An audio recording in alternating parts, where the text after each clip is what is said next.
یہ بتائیے گا کہ حدیث رسول اللہ صلی اللہ علیہ وسلم دین کا تنہا ماخذ ہیں، آپ صلی اللہ علیہ وسلم کے ارشادات، ظاہری بات ہے جو قرآن و سنت میں دین بیان ہوا ہے اسی کی تفہیم و تبیین ہے۔ روایت کے اندر میرے سامنے ایک روایت موجود ہے، یہ روایت عبداللہ بن مسعود سے بھی ہے، جابر بن عبداللہ سے بھی ہے، اسی طرح وہب بن وہب رضی اللہ تعالیٰ عنہ سے بھی ہے۔ بہت ساری حدیث کی کتابوں میں یہ روایت آئی ہے، صریح الفاظ ہیں، اگرچہ یہ واقعہ ایک ہی ہے۔ جب میں نے اس کا استقصاء کیا کہ ایک ہی واقعہ ہے جس کو مختلف صحابہ بیان کر رہے ہیں، لیکن صریح الفاظ ہیں کہ اللہ کے رسول نے ان لوگوں پر جو سود کھاتے ہیں، جو سود دیتے ہیں، جو سود لکھتے ہیں اور جو اس معاملے کے گواہ ہوتے ہیں، ہم سواء، وہ سب برابر ہیں، ان پر لعنت فرمائی ہے۔ تو اس حدیث میں جب اتنی صراحت سے بات آ گئی تو پھر اب سود دینے والے کے بارے میں آپ کی رائے تو غلط ہو جاتی ہے۔ میں وہاں سے پھر بات شروع کروں گا کہ قرآن مجید کو ہم نے دیکھ لیا، قرآن مجید کہاں سے بات کر رہا ہے، کس اصول پر کر رہا ہے، کس چیز کو ممنوع قرار دے رہا ہے، کیوں ممنوع قرار دے رہا ہے، اس کا ہم نے تفصیلی جائزہ لے لیا۔ میں نے یہ بات بھی عرض کر دی کہ آپ قرآن مجید کے ان تینوں مقامات کو دیکھ لیجئے، سورہ روم کو، سورہ آل عمران کو جہاں بالاجمال ذکر ہے، اور پھر سورہ بقرہ کو جہاں تفصیل کے ساتھ قرآن نے اس کو موضوع بنایا ہے۔ ہر جگہ یوں نہیں ہے کہ دینے والا زیر بحث نہیں، دینے والا موجود ہے، دینے والے کا تذکرہ ہو رہا ہے، دینے والے کے بارے میں اللہ تعالیٰ بات کر رہے ہیں، لیکن نہ مذمت کا کوئی جملہ، نہ کوئی تنبیہ، نہ اس کو باز رہنے کے لیے کوئی تلقین، اس کا کوئی شائبہ بھی آپ کو کہیں نظر نہیں آتا، بلکہ اس کی ہمدردی کے کلمات ہیں۔ یعنی یہ بات کہ اس پر ظلم ہوگا کہ اس نے قرض لیا تھا تو کوئی شخص اس قرض پر اس سے منفعت کا مطالبہ کرے، لوگوں کو تلقین کے منفعت کا مطالبہ چھوڑ دو، جو سود اس سے پہلے لے چکے جو باقی رہ گیا ہے اس کا مطالبہ نہ کرو۔ ان لوگوں کو آخری درجے کی تنبیہ جو سود لینے پر اصرار کر رہے تھے کہ باز نہیں آؤ گے تمہارے خلاف کارروائی کی جائے گی، یہ اللہ اور اللہ کے رسول کی حکومت ہے، حکومت الہیہ ہے، اس میں اگر اس طریقے سے تم سود لینے پر اصرار کرو گے تو یہ اللہ اور رسول کے خلاف لڑائی کرنے کے مترادف ہوگا، لہٰذا تمہارے خلاف جنگی کارروائی ہو سکتی ہے۔ یہ تمام باتیں ہم نے سمجھ لیں، جان لیں، اور اس میں کسی درجے میں بھی کوئی ایسی چیز نہیں ہے، نہ کسی عالم نے کبھی پیش کرنے کی جسارت کی ہے کہ قرآن کی فلاں آیت، قرآن کا فلاں مقام اس چیز کی طرف بھی توجہ دلا رہا ہے کہ سود دینے والا مجرم ہے یا اس نے کسی گناہ کا ارتکاب کیا ہے۔ یہ بات پوری طرح واضح ہو گئی قرآن مجید کی حد تک۔ اب حدیث پر آئیے، میں یہ عرض کرتا ہوں کہ حدیث کے پورے ذخیرے میں جب آپ دیکھتے ہیں کہ یہ ایک واقعہ بیان ہوا ہے، میں نے جب یہ لکھا تھا اپنی کتاب مقامات میں کہ ایک حدیث سے البتہ لوگوں نے استدلال کیا ہے، تو ایک حدیث کا مطلب کیا ہے؟ یعنی ایک مضمون کی حدیث۔ یہ 3-4 صحابہ سے ہے، انہوں نے ایک ہی موقع پر رسالت مآب صلی اللہ علیہ وسلم کی ایک گفتگو کو روایت کیا ہے۔ یہ بات تو آپ مانتے ہیں نا کہ اس کے سوا اور کوئی چیز نہیں ہے حدیث کے ذخیرے میں بھی، یہی کچھ ہے جو یعنی اگر حدیث کے ذخیرے میں کوئی اور چیز ہے تو ضرور سامنے لے آئیے۔ حدیث کے ذخیرے میں یہی ایک موقع ہے جس میں اس موضوع پر گفتگو ہوئی ہے، جس میں رسالت مآب صلی اللہ علیہ وسلم نے ایک بات کہی ہے، اس بات کو 3 یا 4 صحابہ نے آگے روایت کر دیا ہے۔ ایک ہی موقع ہے جس میں رسول اللہ صلی اللہ علیہ وسلم نے گفتگو کی ہے۔ اس میں کچھ چیزیں سود لینے والوں کے علاوہ بھی موضوع بحث ہیں، اتنی بات واضح ہے، لیکن جو بات آپ فرما رہے ہیں کہ اس میں سود دینے والے کے بارے میں کچھ کہا گیا ہے، میں یہ کہتا ہوں یہاں بھی کچھ نہیں کہا گیا۔ یعنی جس طرح سے قرآن مجید اس کے ذکر سے خالی ہے، یہ حدیث بھی اس کے ذکر سے خالی ہے۔ ہمارے ہاں بارہا ایسا ہوتا ہے کہ سوء فہم کی وجہ سے ہم کسی چیز کو متعین کر لیتے ہیں اور پھر خیال کرتے ہیں کہ یہ تو وہاں لکھی ہوئی ہے۔ اچھا، قرآن مجید سے متعلق بھی اس طرح کی باتیں بعض اوقات ہو جاتی ہیں، ان کی حقیقت بتانے کی ضرورت ہوتی ہے، حدیثوں میں بھی ایسا ہو جاتا ہے۔ تاہم حدیث پر گفتگو سے پہلے میں یہ عرض کر دوں کہ حدیث کا مقام کیا ہوتا ہے۔ یعنی جب قرآن مجید کسی چیز کو بیان کر دیتا ہے تو قرآن مجید نے جو فریم طے کر دیا ہوتا ہے، رسالت مآب صلی اللہ علیہ وسلم اس سے کبھی تجاوز نہیں فرماتے، اس کے اندر گفتگو کرتے ہیں، اور جب وہ گفتگو کرتے ہیں تو کوئی سننے والا اس کو بیان کر دیتا ہے۔ چنانچہ جو کچھ بھی روایتوں میں بیان ہوگا اس سے متعلق میں بڑی تفصیل سے گفتگو کر چکا ہوں اس سے پہلے، اور اپنی کتابوں میں اس کو واضح کر چکا ہوں کہ وہ تفہیم و تبیین ہوگی، وہ سیرت و سوانح ہوگی، وہ رسالت مآب صلی اللہ علیہ وسلم کے اسوہ حسنہ کا بیان ہوگا۔ یہ سب چیزیں ہمیں حدیثوں ہی سے ملتی ہیں۔ یہ در حقیقت رسالت مآب صلی اللہ علیہ وسلم کے علم و عمل کا تاریخی ریکارڈ ہے، یعنی نبی کی حیثیت سے آپ نے قرآن دیا، نبی کی حیثیت سے آپ نے سنت دی، وہ ہم تک پہنچ گئی، لیکن اس کے ساتھ ظاہر ہے کہ آپ نے دین کے ایک جید عالم کی حیثیت سے، پہلے عالم کی حیثیت سے، جس کا بے خطا علم ہے، جس کے علم کے پیچھے اللہ تعالیٰ کی تائید و تصویب ہے، اس حیثیت سے کچھ گفتگویں کی ہیں۔ وہ گفتگویں خطبات جمعہ میں کی ہیں، لوگوں کے سوالوں کے جواب میں کی ہیں، کوئی تنبیہ کرتے وقت کی ہیں، کسی اطلاق کو واضح کرتے وقت کی ہیں، وہ گفتگویں ہیں جو ہمارے ہاں حدیث کی صورت میں پہنچتی ہیں۔ یہ گویا ہمارے لیے وہ ذخیرہ ہے جس سے ہم یہ جان سکتے ہیں کہ رسالت مآب صلی اللہ علیہ وسلم نے قرآن مجید کے فہم میں یا سنت کے فہم میں لوگوں کی کیا رہنمائی فرمائی ہے یا اس پر عمل کا کیا نمونہ پیش کیا ہے۔ تو جو حدیث آپ نے بیان فرمائی ہے، میں اس کی تحلیل کر کے آپ کو بتاتا ہوں کہ اس میں بھی در حقیقت ایسا کوئی ذکر نہیں، محض ایک غلط فہمی ہے جس کو لوگوں نے اصول ہی نہیں بلکہ ایک قطعی حکم بنا کے پیش کرنا شروع کر دیا ہے۔ تو آپ حدیث کو دیکھ لیجئے، یہ حدیث پوری کی پوری امام مسلم نے بیان کر دی، جس طرح کہ آپ نے ذکر کیا مختلف جگہوں پر بیان ہوئی ہے، اور کہیں اس کا کوئی ایک ٹکڑا نقل ہو گیا ہے، کہیں دوسرا ٹکڑا نقل ہو گیا ہے، یہاں پوری آ گئی ہے۔ اور یہ دیکھیے کیا ہے، یہ ہے لعن رسول اللہ صلی اللہ علیہ وسلم آکل الربا و موکلہ و کاتبہ و شاہدہ و قالہم سوا، یہ اس کے الفاظ ہیں۔ اب یہ دیکھیے کہ اس میں سود لینے والے کے علاوہ کچھ لوگوں کا ذکر ہوا ہے۔ کیوں ذکر ہوا ہے ان کا؟ اس کے لیے یہ ضروری ہے کہ آپ یہ سمجھیں کہ سود کا کاروبار ہوتا کیسے ہے۔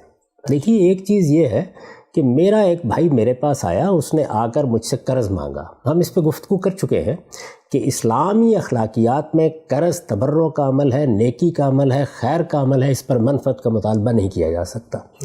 میرا بھائی میرے پاس آیا، اس نے مطالبہ کیا اور میں نے اس سے کہا کہ میں تو اس کے اوپر خدا نخواستہ سود دوں گا۔ یہ ایک انفرادی معاملہ ہے، لیکن جس وقت سود ایک کاروبار کی صورت اختیار کرتا ہے، جس کو آپ مہاجن کا کاروبار کہتے ہیں، تو اس کے کچھ لوازم ہیں۔ وہ جب بھی اختیار کرے گا یہ لازماً ہوگا۔ ایسا ہوتا تھا کہ بہت سے لوگ جن کے پاس وافر سرمایہ ہے، وہ ساہوکار کی حیثیت سے اپنی دکان کھول لیتے تھے، یعنی ان کا گویا سودی کاروبار کے لیے ایک مرکز قائم ہو گیا، نیٹ ورک بنتا تھا، ایک نیٹ ورک بنتا تھا، ایک مرکز قائم ہو گیا۔ آپ دور جدید میں بینک سے اس کو سمجھ سکتے ہیں، یعنی بینک میں یوں نہیں ہوتا کہ کوئی ایک فرد ہے جس کے آپ گھر جاتے ہیں اور اس سے معاملہ کر کے آ جاتے ہیں، بینک ایک ادارہ ہے۔ تو اسی طرح مہاجنی سود جب سوسائٹی میں رائج ہوا اور اس نے ایک کاروبار کی صورت اختیار کی، تو وہ بھی ایک ادارے کی صورت میں وجود پذیر ہوا۔ اس ادارے کے میں نے عرض کیا کچھ لوازم ہیں۔ وہ شخص جو سود کا کاروبار کرتا ہے، وہ محض کسی قرض کے لیے آنے والے کا انتظار نہیں کرے گا، وہ تو چاہتا ہے کہ اس کے پاس روپیہ موجود ہے، یہ روپیہ کاروبار میں لگے، لوگ اس کے پاس آئیں۔ دو باتوں کا فرق سمجھ لیجئے پہلے، یعنی میرے پاس کچھ روپیہ ہے، میرا کوئی کاروبار کرنے کا ارادہ نہیں، میرے پاس میرا ایک بھائی آیا، اس نے مجھ سے آ کے قرض مانگا، یہ انفرادی معاملہ ہے۔ یہ تو ایسے ہی ہوگا کہ میں یا اس کو قرض ویسے دے دوں گا، اور یا اگر میری بدقسمتی ہے تو میں اس سے مطالبہ کر ڈالوں گا کہ مجھے آپ اس کے اوپر منفعت دیں گے۔ ظاہر ہے کہ اس کو بتا دیا گیا کہ یہ عمل جائز نہیں ہے، لیکن جس وقت آپ اس کو باقاعدہ کاروبار کی حیثیت دیں گے تو اب یوں نہیں ہے کہ کوئی آئے گا قرض لینے کے لیے تو بات ہوگی، اب تو قرض لینے والے ڈھونڈنے ہیں، ان کو تلاش کرنا ہے، ان کو ترغیب دینی ہے کہ وہ قرض لینے کے لیے آئیں۔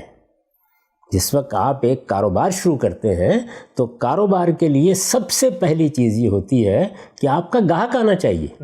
ایک مہاجن کے لیے قرض لینے والا اس کے اس عمل میں گاہک کی حیثیت رکھتا ہے، وہ کسٹمر ہے، تو اس کسٹمر کو تلاش کرنے کے لیے لوگ چاہیے ہوتے ہیں، یعنی ایسے لوگ کہ جو لوگوں سے رابطہ کریں، ضرورت مند لوگوں کو توجہ دلائیں، ان سے کہیں کہ آپ کو بہت اچھی صورت میں یہ قرض مل سکتا ہے، اس پر اتنی شرح ہوگی، اس میں یہ سہولت ہوگی، یہ سب کام کریں گے نا وہ۔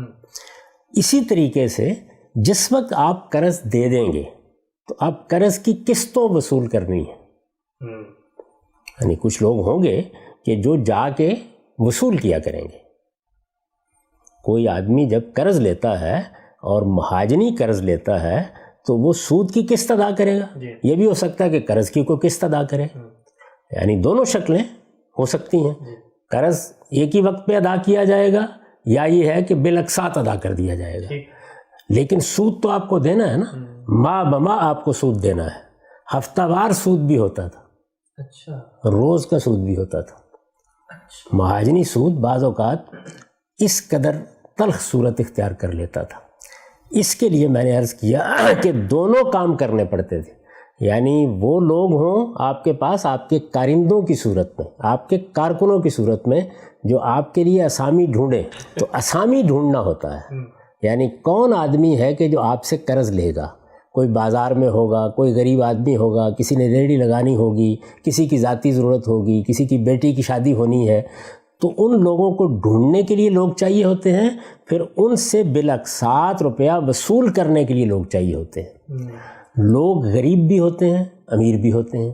غربا بعض اوقات اقساط دینے میں بھی عاجز آ جاتے ہیں, ان کو کچھ ڈرانا دمکانا بھی ہوتا ہے جا کے. میں نے اس کاروبار کو اپنی آنکھوں سے پنجاب کے بعض علاقوں میں بھی دیکھا. اور شاید آپ کو یاد ہو کہ جب ہم ملیشیا میں تھے تو جس علاقے میں ہمارا قیام تھا وہاں چینی لوگ یہ کاروبار بہت کرتے تھے. یہ سب چیزیں ناگزیر ہیں, یعنی یہ کاروبار اس کے بغیر ہو ہی نہیں سکتا. تو یہ جو اسامی تلاش کرنے والے لوگ ہیں, یہ جو جا کے گاہک ڈھونڈنے والے لوگ ہیں, اس کے بغیر مہاجنی کاروبار نہیں ہو سکتا. پھر اس کے بعد وہ آدمی آپ کے پاس آ گیا قرض لینے کے لیے, تو اس کو ایک باقاعدہ دستاویز کی صورت دینی ہے. لکھا جائے گا نا کہ اتنا قرض لیا. اس کے لیے کوئی تحریر ہوگی. وہ تحریر لکھنے والے لوگ بھی ہوں گے, منشی کہیں ان کو, منیم کہیں ان کو, یہ مختلف اصطلاحات رہی ہیں. لکھنے والے لوگ چاہیے, یہ ملازم ہوتے تھے ان کے یہاں. یعنی وہ لوگ موجود ہوں گے, ورنہ اس وقت ڈھونڈیں گے آپ کیا دستاویز لکھنی ہے, اس کی زبان کیا ہوگی, کہاں سے بات شروع ہوگی, کہاں تک جائے گی. اسی طریقے سے ہر دستاویز کے لیے گواہ چاہیے ہوتے ہیں, ورنہ دستاویز کاغذ کا پرزہ ہے, تو اس کے لیے گواہ بھی چاہیے. وہ گواہ بھی وہاں پہ موجود ہوتے تھے. اچھا, ابھی پچھلے دنوں آپ کو یاد ہوگا ہمیں ایک دستاویز لکھوانی تھی. ہم یہاں ایک وکیل کے پاس گئے. آپ کے علم میں ہے کہ وہاں وکیل کے پاس وہ گواہ موجود تھے جو اب اس دستاویز کے گواہ ہیں, اور وہ وکیل نے ارینج کیے ہوئے تھے, وہ وکیل ہی کے پاس موجود تھے. اسی طرح سے اب آپ آ جائیے دور جدید میں. جب بینک کے ادارے نے یہ کاروبار شروع کیا, ویسے تو اب بینک کا ادارہ بہت وسعت اختیار کر چکا, اس پر ہم الگ سے گفتگو کریں گے. لیکن جب اس نے یہ کاروبار شروع کیا تو آپ دیکھیں یہ ساری چیزیں وہاں ہوئیں. کامیاب ترین بینکار وہ لوگ ہوتے ہیں کہ جو زیادہ سے زیادہ گاہک تلاش کر لیں. سودی کاروبار میں کسٹمر یا گاہک کون ہے؟ سود لینے والا. وہ ان لوگوں کو تلاش کرتے ہیں. ایک لطیفہ ہے اور وہ یہ ہے کہ عام طور پر آپ کسی کے پاس جائیں اور آپ جا کر کہیں جی مجھے 10 روپے قرض چاہیے. میں نے کہا 10 روپے کیا چیز ہے, دے دیتا ہوں, ایسی کیا بات ہے. اچھا, آپ اس کے پاس جائیں اور جا کے مجھے $10,000 قرض چاہیے, تو ظاہر ایک بڑی رقم ہو گئی. اب جب بڑی رقم ہو گئی تو وہ گریز کرے گا کہ میں کیوں قرض دوں. تو کسی نے لکھا تھا کہ ایک بینک کے مینیجر کے پاس ایک ٹیلی فون آیا اور کسی صاحب نے کہا کہ مجھے $10,000 قرض چاہیے. تو انہوں نے کہا آ جائیے گا, کسی وقت دے دیں گے ہم آپ کو. کسی دوسرے نے کہا تو ان کا مجھے 10 ملین قرض چاہیے. تو انہوں نے کہا میں گاڑی بھیج رہا ہوں, ہم آ رہے ہیں آپ کے پاس. اس لیے کہ وہ آپ کا گاہک ہے. جتنا زیادہ قرض لے گا یا جتنے زیادہ لوگ قرض لیں گے آپ کا اتنا ہی کاروبار بڑھے گا. اس مقصد کے لیے ہر مینیجر جو بینک کا ہے اس کی اصل کارکردگی کیا ہوتی ہے, وہ کتنے بڑے پیمانے پر مارکیٹ سے گاہک تلاش کرتا ہے. اچھا, اسی طرح بینکوں کو تو اب ایک طرح کا سرکاری تحفظ حاصل ہے اور ان کے ہاں پولیس موجود ہوتی ہے, ان کو اس کی ضرورت نہیں ہے. وہ ظاہر ہے کہ عدالتوں سے رجوع کر سکتے ہیں, ان کو حکومتوں کا تحفظ بھی حاصل ہوتا ہے. مہاجن کو یہ تحفظ حاصل نہیں ہوتا تھا. تو اس وجہ سے یہ لوگ جو گاہک ڈھونڈتے تھے ان کے ساتھ بعض اور لوگ بھی ہوتے تھے. اور میں نے ملیشیا میں دیکھا کہ وہ باقاعدہ کچھ گنڈے قسم کے لوگ ہوتے ہیں جو آپ کے گھر کے دروازے پر دستک دے سکیں, آپ کو دھمکی دے سکیں, آپ کو مجبور کر دیں, آپ کو یہ کہیں کہ ایسا نہیں کرو گے تو ہم یہ کریں گے. واقعات ہوتے تھے وہاں, باقاعدہ پولیس میں رپورٹ ہوتے تھے جس میں بتایا جاتا ہے کسی کے گھر کے باہر گندگی پھینک دی, کسی آدمی کو راستے میں تنگ کیا, کسی کے بچے کو دھمکی دی, یہ وہ لوگ تھے کہ جو قرض ادا نہیں کر پاتے تھے، پھر یاد ہوگا کہ خودکشی کے واقعات ہو جاتے تھے۔ تو میں یہ بتانے کی کوشش کر رہا ہوں کہ یہ موجودہ بینکاری میں بھی یہ چیز موجود ہوتی ہے۔ اچھا، اسی طرح وہاں عملہ ہے جو باقاعدہ تحریر کرتا ہے۔ وہ کیا کرتا ہے؟ وہ کاغذات ہیں بنے ہوئے، ان پر آپ کے دستخط لے گا، وہاں باقاعدہ آپ کوئی عہد نامہ کریں گے، پھر وہ کاغذات آپ کو دیے جائیں گے، ان کی نقول ان کے پاس موجود ہوں گی۔ تو لکھنے والوں کا بھی، یا یوں سمجھ لیجئے ریکارڈ رکھنے والوں کا بھی ایک پورا دستہ موجود ہے، وہ عملہ بھی آپ کے لیے ناگزیر ہے۔ اسی طریقے سے اس پر گواہ بنائے جائیں گے۔ تو یہ جتنا بھی مہاجنی سود کا ادارہ ہے وہ یہ لازمی چیزیں رکھتا ہے۔ اب اس میں آپ غور کیجئے کہ کیا لوگ ہوئے، یعنی وہ آدمی جو ساہوکار ہے، جس کا سرمایہ ہے، جس کا سرمایہ سود پر چلایا جا رہا ہے، ایک تو وہ ہو گیا۔ یعنی موجودہ زمانے میں ظاہر ہے کہ بینک کے ذمہ دار وہ لوگ ہوتے ہیں جن کے سرمایہ پر بینک چل رہا ہوتا ہے۔ تو وہاں کیا ہے؟ وہاں مہاجن ہے، ایک ہے، دو ہیں جنہوں نے یہ کاروبار شروع کر رکھا ہوا ہے، وہ لوگ ہیں۔ یہ کون ہوئے؟ سود کھانے والے۔ اچھا، وہ لوگ کے جو اسامی ڈھونڈ رہے ہیں، جو جاتے ہیں گاہک تلاش کرتے ہیں، جو اس کے بعد قسطیں وصول کرنے کے لیے جاتے ہیں، یہ کون ہیں؟ سود کھلانے والے۔ اچھا، اب اس کے بعد جب سود کی دستاویز لکھنی ہے تو کون لوگ زیر بحث آئیں گے؟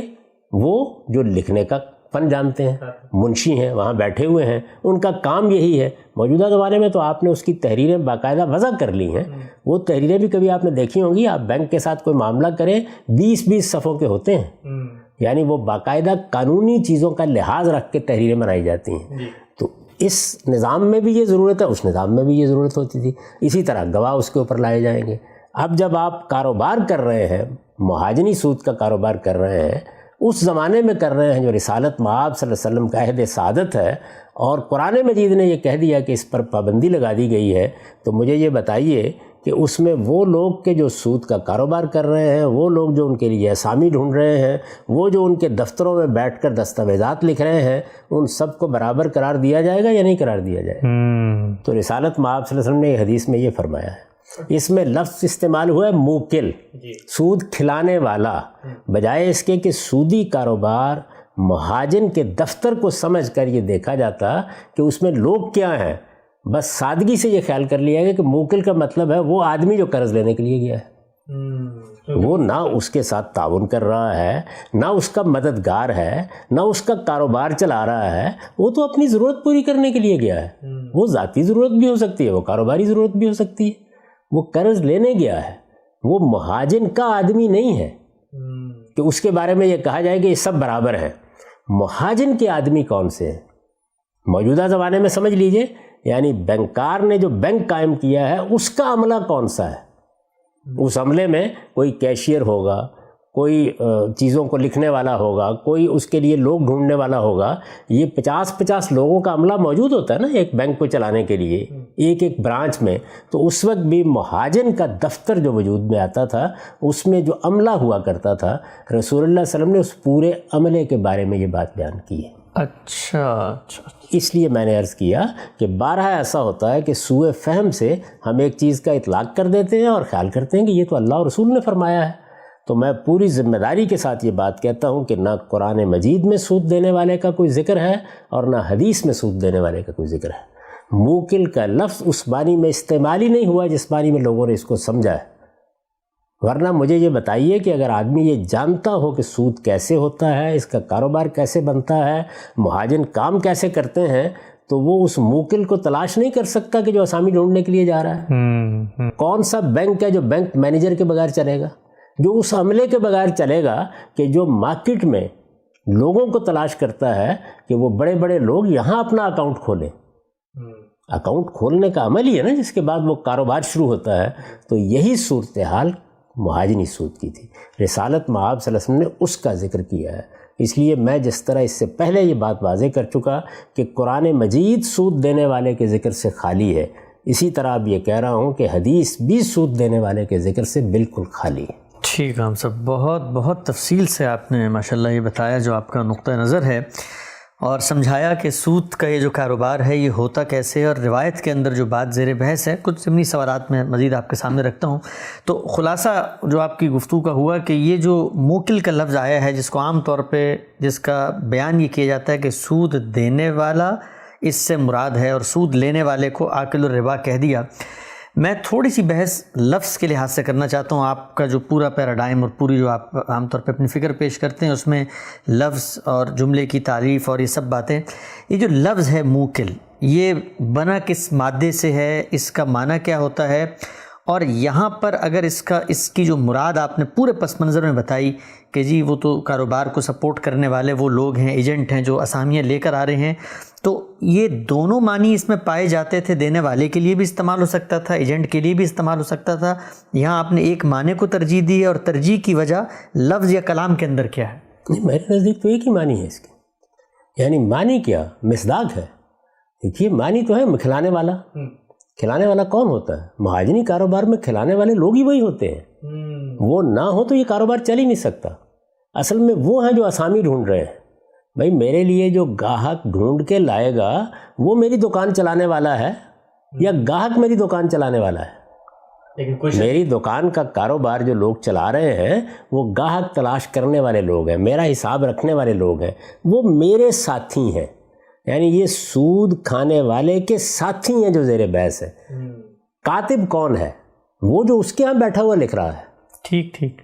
شاہد کون ہے؟ جس کا ذکر حدیث میں ہے، آپ حدیث کے الفاظ پڑھ لیجئے نا، کیا ہیں الفاظ؟ فرمایا لعن رسول اللہ صلی اللہ علیہ وسلم، رسول اللہ صلی اللہ علیہ وسلم نے لعنت فرمائی کس پر؟ آکل الربا، ربا کھانے والے پر، سود کھانے والے پر، و موکلہ، اور کھلانے والے پر، و کاتبہ، اور لکھنے والے پر، و شاہد ہے، اور اس کے دونوں گواہوں پر، کالا وہم سوا، یہ سب کے سب سود خار کے ساتھی، سب کے سب اس کے ہاں کام کرنے والے ہیں، سب کے سب اس کے دست و بازو ہیں، سب کے سب اس کے معاونین ہیں۔ میں نے مثال دے کے آپ کو بتایا ہے کہ جس طریقے سے بینک کا عملہ ہے اسی طریقے سے مہاجنی سود کے لیے بھی یہ عملہ ناگزیر ہوتا ہے۔ اس میں وہ موکل ہے، کھلانے والا، جو الفاظ ہیں وہ دینے والے کے تو حدیث میں ہے ہی نہیں، کھلانے والے کے الفاظ ہیں۔ یہ اب ہمیں طے کرنا ہے اپنی بصیرت سے، اپنے فہم سے، اپنے تجربے سے، حالات میں دیکھ کر کہ کھلانے والا کون ہوگا۔ یہ سادگی ہے کہ آپ نے کھلانے والا سود دینے والے کو سمجھ لیے۔ وہ سود کھلانے والے وہ لوگ ہیں جو اس کاروبار کو چلا رہے ہیں، وہ گاہک ڈھونڈ کے لاتے ہیں اور پھر وہ سود کی رقم جمع کرتے ہیں ماہ بماہ، وہی جا کے اسامیوں سے وصول کرتے ہیں۔ یہ کاروبار چلتا ہی ان کے بلبوتے پر ہے۔ میں نے پہلے مثال دی آپ کو کہ انفرادی طور پر میں نے کسی کو قرض دے دیا اور خدا نخواستہ اپنی بدقسمتی سے اس سے سود کا مطالبہ کر دیا، یہ انفرادی معاملات ہیں۔ لیکن عرب میں کیا صورتحال یہی تھی، رسالت مآب صلی اللہ علیہ وسلم نے انہی لوگوں کو روکا تھا۔ قرآن مجید نے کیا کسی انفرادی طور پر کام کرنے والے کو کہا تھا کہ فَضْنُوا بِحَرْبٍ مِّنَ اللَّهِ وَرَسُولِهِ، اللہ اور رسول کی طرف سے جنگ کا چیلنج قبول کرو۔ یہ الٹیمیٹم کن لوگوں کو دیا گیا تھا؟ ان لوگوں کو دیا گیا تھا جن کی طرف سے شدید مزاحمت کا اندیشہ تھا، جن کا کاروبار بن چکا ہوا تھا۔ اور مہاجنی سود کا کاروبار ہر آدمی جس نے معیشت کو کچھ سمجھا ہے وہ جانتا ہے کہ دنیا میں ہمیشہ موجود رہا ہے، یہ عرب میں بھی موجود تھا۔ میں نے آپ کو مثال دی کہ اس وقت بھی چینیوں کے ہاں یہ کاروبار آخری انتہا پر ہوتا ہے، وہ اس کاروبار کو اپنے کلچر کا حصہ سمجھتے ہیں۔ ہم جہاں رہتے تھے وہاں گرد و پیش میں اس کے بہت سے دفاتر موجود ہیں، دکانیں بنی ہوئی تھیں۔ یہ جو دفاتر ہیں، ان دفاتر میں کام کرنے والے لوگ اصل میں کس کے معاونین ہیں، کس کے دست و بازو ہیں، کس کا کاروبار چلا رہے ہیں؟ سود کھانے والے کا کاروبار چلا رہے ہیں۔ تو آکل الربا کون ہے؟ سود کھانے والا۔ موکل الربا کون ہے؟ کھلانے والا کون ہے؟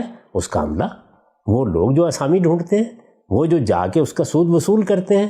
یہ در حقیقت وہ دفتر میں بیٹھا ہوا ہے اور سود کو لا کر اسے کھلا رہے ہیں، اور اس کے کاتب یعنی جو لکھنے والے ہیں اور وہ جو اس پر گواہی دینے والے ہیں، تو یہ در حقیقت وہ عملہ ہے۔ میں نے آپ سے عرض کیا کہ یہ سادگی تھی کہ اس کا مصداق سود دینے والے کو سمجھ لیا گیا، تو اس لیے اس کا صحیح مفہوم یہ ہے، اگر آپ سودی کاروبار کو سمجھتے ہیں تو میری بات بھی آپ کی سمجھ میں آ جائے گی۔ ٹھیک، ایک اور پھر یہ ذہن میں رکھیے کہ کسی روایت کو سمجھتے وقت سب سے پہلے دیکھنا چاہیے کہ اگر سود دینے والے کا کوئی قصور ہوتا تو قرآن مجید اشارہ تو کرتا ذکر تو کرتا, کوئی دو لفظ تو کہتا, اچھا کچھ بھی نہ کہتا, اس کو روک ہی دیتا کہ آئندہ تم سود نہیں دیا کرو گے.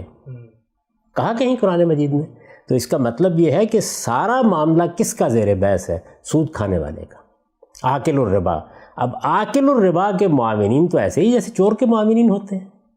اگر چوری ایک جرم ہے تو کوئی آدمی اگر چور کے لیے سیڑھی اپنے کندھے پہ اٹھا کے لے جا رہا ہے کہ اس نے جہاں نقب لگانی ہے میں وہاں سیڑھی لگا دوں گا, اور کوئی آدمی اگر ہاتھ میں لالٹین اور دیا پکڑے ہوئے ہے یا ٹارچ پکڑے ہوئے اور وہ کہتا ہے کہ میں روشنی دکھا دوں گا, تو یہ سارے چور کے معاونین ہیں. تو یہاں حدیث میں جو لوگ زیر بحث ہیں وہ سود کھانے والے کے معاونین ہیں. اور قرآن مجید نے اس اصول کو بیان کیا ہے کہ اسم و عدوان میں تعاون کرنے والا مجرم ہے. ٹھیک ٹھیک ٹھیک. اسم و عدوان میں تعاون کرنے والا کون ہوتا ہے؟ جو اس غلط کام کا دست و بازو بنتا ہے, جو اس کا حصہ بنتا ہے, جو اس کا حصہ بن کے اس سے کچھ مفادات حاصل کرتا ہے. تو ظاہر ہے کہ یہ چیز ہے جس کے لیے لفظ معاون کا اطلاق ہونا چاہیے. قرآن مجید میں اس حدیث کی بنیاد موجود ہے, اور یہ بالکل ایک عقلی بات ہے. یعنی کسی جگہ بھی کوئی کاروبار, مثال کے طور پر ایک آدمی شراب کا کارخانہ لگاتا ہے, تو جو آدمی اس کے لیے خام مال ڈھونڈ کے لاتا ہے, جو آدمی وہاں پہ جا کے کچھ کام کرتا ہے, شراب کشید کرنے میں کوئی مدد کرتا ہے, سارے مجرم ہوں گے نا. یہ دنیا کی ہر جگہ کے اوپر ایک ہی اصول ہے. تو رسالت مآب صلی اللہ علیہ وسلم نے کوئی نئی بات نہیں فرمائی, بلکہ وہ عقلی اصول ہے جس کو بیان کر دیا ہے کہ جب ہم سود کو ممنوع قرار دے رہے ہیں تو سود کے دفاتر بند ہونے چاہیے, اور وہ لوگ جو سودی کاروبار میں معاون بن رہے ہیں ان کو بھی سمجھنا چاہیے کہ ان پر خدا کی لعنت ہے, اور یہ سمجھنا چاہیے کہ وہ کون لوگ ہیں. تو وہ سارے آپ نے گنوا دیے. بالکل ٹھیک. اب آپ بتائیں کیا باقی رہ گیا؟ اس وقت کی جدید بینکاری میں بھی اگر آپ غور کریں تو آپ انہی تینوں عنوانات کے تحت بینک کے پورے عملے کو بیان کر سکتے ہیں. رسالت مآب صلی اللہ علیہ وسلم کے بارے میں یہ کہا گیا ہے نا کہ آپ نے خود فرمایا کہ اُوتی تو جوامع الکلم, مجھ کو جامع ترین بات کہنے کی صلاحیت دی گئی ہے. تو اب ذرا تھوڑی دیر کے لیے دیکھیے, جیسے میں دیکھتا ہوں اس معاملے کو کہ سودی کاروبار ممنوع قرار دے دیا گیا, وہ آؤٹ لا ہے. سودی کاروبار کے بارے میں قرآن مجید نے کہہ دیا کہ وَذَرُوا مَا بَقِیَ مِنَ الرِّبَا, کوئی اب سود کا مطالبہ نہیں کرے گا. یہ بتا دیا کہ اگر لوگوں نے سرکشی دکھائی, مقابلے میں کھڑے ہونے کی کوشش کی, تو ان کے خلاف کارروائی کی جائے گی. اس وقت ظاہر ہے کہ اگر کوئی جتھا بنا کے سامنے آ جائے گا تو اس کے خلاف جنگی کارروائی کرنا ہوگی. موجودہ زمانے کی پولیس اور یہ ادارے تو موجود نہیں تھے, تو قرآن مجید نے کہا فَاذَنُوا بِحَرْبٍ مِّنَ اللَّهِ وَرَسُولِهِ. یہ صورتحال جب سورہ بقرہ میں سامنے آ گئی تو رسالت مآب صلی اللہ علیہ وسلم نے اس کی وضاحت فرمائی, اور وضاحت فرمائی تو گویا سارے کے سارے مہاجن کے دفتر کے لوگوں کے بارے میں یہ بتایا کہ ہم سوا, یہ سب کے سب برابر ہے, کیونکہ یہ تو اصل میں اس دفتر کو چلانے کا باعث ہے, یہ اس کاروبار کے زندہ رہنے کا باعث ہے. ان کے بغیر کاروبار چل ہی نہیں سکتا. ضرورت مند لوگ, یہ تو بالکل اسی طرح کی بات ہے کہ اچھی بات ہے کہ جس گھر میں چوری کی جائے گی اس کو بھی مجرم قرار دے دیا جائے گا, جس کے ساتھ ملاوٹ کی جائے گی وہ لینے کیوں گیا تھا سودا سلب بازار سے. یہ سوچنے کا کیا طریقہ ہے؟ تو تعاون کون کر رہے ہیں؟ تعاون وہ کاتب کر رہا ہے جو وہاں بیٹھا ہوا دستاویز لکھ رہا ہے, جس طرح کہ آج وہ بینک میں بیٹھا ہوا ہے. تعاون وہ لوگ کر رہے ہیں کہ جو گاہک تلاش کر رہے ہیں, وہ لوگ کر رہے ہیں کہ جو مہینے کے مہینے لوگوں کے پاس سے سود کی رقم وصول کر کے لاتے ہیں. اور دیکھیے کیا خوبصورت تعبیر رسالت مآب صلی اللہ علیہ وسلم نے اختیار کی, منہ کے لہو, یعنی وہ کھا رہا ہے بیٹھا ہوا مہاجن اور یہ کھلانے کا کام کر رہا ہے. ٹھیک. یہ در حقیقت حدیث کا مطلب ہے, اور یہ قرآن مجید کی اس آیت پر مبنی ہے کہ تعاونوا علی البر والتقوی ولا تعاونوا علی الاثم والعدوان. نیکی اور تقوی کے کام میں تعاون کیا جاتا ہے, برائی اور زیادتی کے کام میں حد تلفی اور جان مال آبرو کے خلاف تعدی کے کاموں میں تعاون نہیں کیا جاتا. تو یہ تو ایک ایسا اصول ہے جو قرآن نے لفظوں میں بیان کر دیا, اور یہ بالکل عقلی اصول ہے, ہر جگہ اس کا اطلاق ہوگا. آپ کہیں کوئی کاروبار کریں تو اس کاروبار میں جو لوگ شریک ہوں گے, اگر کسی جگہ آپ نے کارخانہ لگایا وہاں ملاوٹ ہو رہی ہے, تو کیا کارخانے کا مالک ہی مجرم ہے؟ وہ لوگ جن کو پتہ ہے کہ ہم ملاوٹ کر رہے ہیں, جن کو معلوم ہے وہاں وہ کام کر رہے ہیں, جو اس کا مینیجر ہے, جو وہاں پر کام کرنے والے کارکن ہیں, سارے مجرم ہوں گے نا. اچھا, اب آپ فرما رہے ہیں کہ نہیں, جو آدمی وہ خریدنے جا رہا تھا وہ بھی مجرم ہے. وہ تو خریدار ہے بیچارہ, وہ لینے کے لیے گیا تھا, اس نے تو کوئی غلط کام نہیں کیا. تو سود پر قرض لینے کے لیے جو آدمی گیا وہ اپنی ضرورت پوری کرنے کے لیے گیا, وہ کہاں سے معاون ہو گیا؟ اگر آپ اس کو سود کے بغیر قرض دیتے تو وہ پھر بھی اپنا یہ رضاکارانہ تعاون پیش کر دیتا, یعنی اگر لوگوں کو ان کی ضروریات کے لیے قرض ویسے مل جائے تو کیا آپ کا خیال ہے کہ وہ جائیں گے پھر اس کے بعد؟ وہ گیا ہے اپنی ضرورت پوری کرنے کے لیے. از راہ کرم اس کو ہدف نہ بنائیے. ہدف وہ لوگ ہیں کہ جو اس کاروبار کو چلا رہے ہیں اور وہ آدمی ہے کہ جو سود کھا رہا ہے. تو یہ ہے اس حدیث کا صحیح مفہوم.